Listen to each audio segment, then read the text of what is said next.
Why do so many people reach success and then fail? Well, one of the big reasons is we think success is a one-way street. So we do everything that leads up to success, but then we get there, we figure we made it, we sit back in our comfort zone, and we actually stop doing everything that made us successful. And it doesn't take long to go downhill. And I can tell you this happens because it happened to me. Reaching success, I worked hard, I pushed myself, but then I stopped because I figured, oh, you know, I've made it. I can just sit back and relax.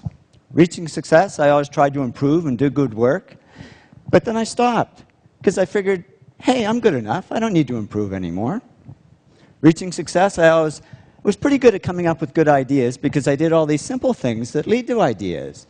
But then I stopped because I figured I was this hotshot guy and I shouldn't have to work at ideas. They should just come like magic. And the only thing that came was creative block. I couldn't come up with any ideas. Reaching success, I always focused on clients and projects and ignored the money. But then all this money started pouring in, and I got distracted by it. And suddenly I was on the phone to my stockbroker and my real estate agent when I should have been talking to my clients. And reaching success, I always did what I loved. But then I got into stuff I didn't love, like management. I'm the world's worst manager, but I figured I should be doing it because I was, after all, the president of the company.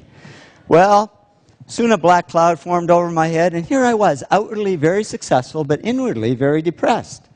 But I'm a guy. I knew how to fix it. I bought a fast car. It didn't help.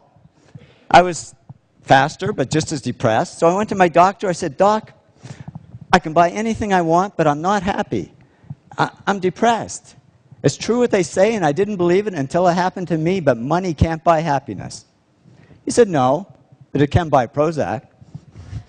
And he put me on antidepressants. And yeah, the black cloud faded a little bit, but so did all the work. Because I was just floating along. I couldn't care less if clients ever called.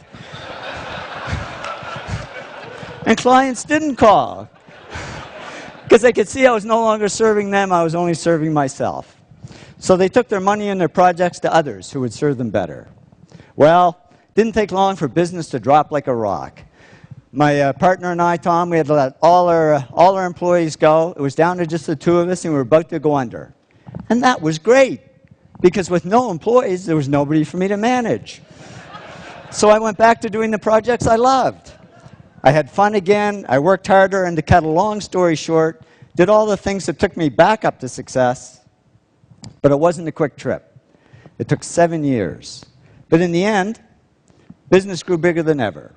And when I went back to following these 8 principles, the black cloud over my head disappeared altogether. And I woke up one day and I said, I don't need Prozac anymore. And I threw it away and haven't needed it since. I learned that success isn't a one-way street. It doesn't look like this. It really looks more like this. It's a continuous journey. And if we want to avoid success to failure syndrome, we just keep following these 8 principles, because that's not only how we achieve success, it's how we sustain it. So here's to your continued success. Thank you very much.